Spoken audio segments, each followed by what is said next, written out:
चेहरे पर काली घनी दाढ़ी, सर पर मुरेठा और गले में भगवा गमछा लिए एक व्यक्ति आया और बिहार की राजनीति में खूब चमका। बिहार की राजनीति में उस व्यक्ति का नाम सुनते ही विपक्षियों का होश उड़ जाता है। ये वो शख्स है जिसने बाल ना कटवाने की कसम खाई और जब तक बीजेपी बिहार की सत्ता में नहीं आई तब तक इस व्यक्ति ने बाल नहीं कटवाई। नाम है सम्राट चौधरी।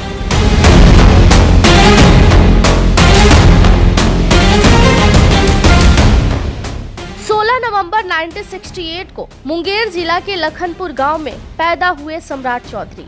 असली नाम है राकेश कुमार, लेकिन दुनिया इन्हें सम्राट चौधरी के नाम से जानती है। ये इंसान हमेशा एक कदम आगे का सोचते हैं। उनका परिवार बिहार के पॉलिटिशियन का चौधरी राज परिवार है। पिता शकुनी चौधरी आर्मी से पॉलिटिशियन बने, 7 बार विधायक और सांसद रहे, कभी कांग्रेस से तो कभी लालू से तो कभी नीतीश कुमार के जेडीयू से।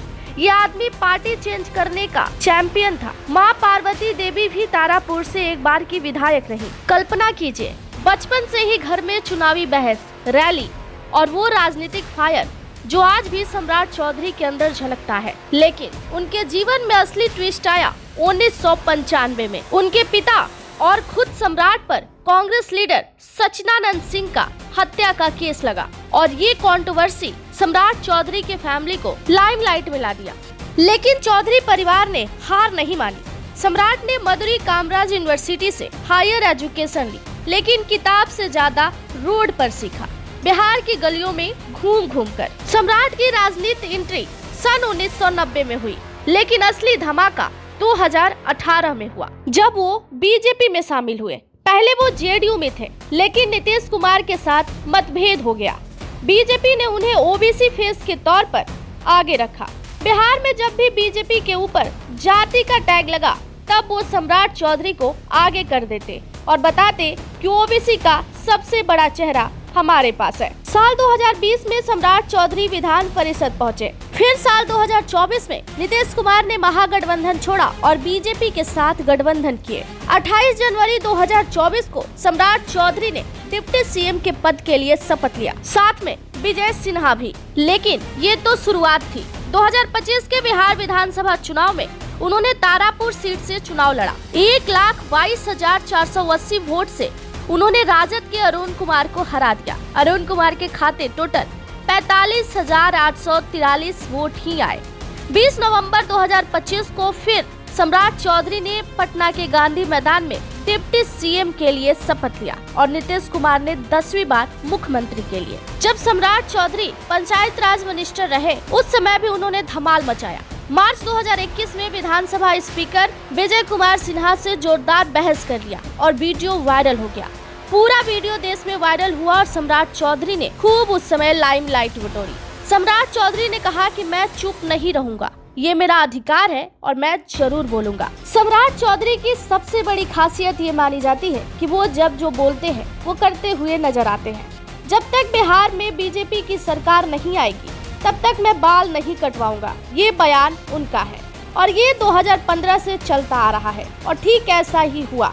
जब तक बिहार के अंदर एनडीए की सरकार नहीं आई, सम्राट चौधरी ने अपना मुरेठा नहीं खोला। सम्राट चौधरी की शादी ममता कुमारी से हुई है। उनके 2 बच्चे भी हैं, एक बेटा और एक बेटी। लेकिन पॉलिटिक्स में व्यस्त रहने के बाद भी सम्राट चौधरी अपनी फैमिली को नजरअंदाज नहीं करते। सम्राट चौधरी करोड़ों के मालिक हैं, लेकिन फिर भी वो कहते हैं कि पैसा कमाना आसान है, लेकिन वोट और जनता को खुश करना बहुत मुश्किल है। सम्राट चौधरी की जिंदगी बिना कंट्रोवर्सी तो अधूरी है। 1999 में मिनिस्ट्री बनते ही कम उम्र होने की वजह से हटा दिए गए। वो उस टाइम सिर्फ 31 वर्ष के थे, लेकिन मिनिस्ट्री की कुर्सी पर बैठने के लिए 35 वर्ष चाहिए था। 1995 में मर्डर केस हुआ, जो बाद में जाकर क्लियर हो गया। फिर शकुनी चौधरी की तरह ही पार्टी बदलने का आरोप भी लगा। लेकिन सम्राट चौधरी कहते हैं, राजनीति में वफादारी सत्ता में रहने पर होती है, पार्टी बदलने से कुछ नहीं होता। 2021 में जो स्पीकर के साथ बहस करते हुए वीडियो वायरल हुआ, इन्हें आक्रोश लीडर के तौर पर छवि बना दी। कुछ लोगों का कहना है ओबीसी फेस होने के बावजूद भी कुछ लोग कहते हैं कि वो कुशवाहा लॉबी को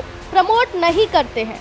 लेकिन सम्राट का जवाब है, मैं सबके लिए लड़ता हूँ। आज 57 साल के सम्राट चौधरी बिहार सरकार में डिप्टी सीएम है। आप उन्हें बीजेपी के स्टार कैंपेनर भी कह सकते हैं। फेसबुक पर उनके 29 लाख फॉलोअर्स हैं और हर पोस्ट पर लाखों लाइक। 2025 बिहार विधानसभा चुनाव में जब तारापुर से उन्होंने जीत दर्ज की तो और मजबूत होते हुए दिखाई दिए। लोग उन्हें अगले सीएम के भी नारा देने लगे थे। लेकिन बिहार के पॉलिटिक्स में कुछ भी हो सकता है। नीतीश के साथ लालू का विरोध और बीजेपी का सपोर्ट।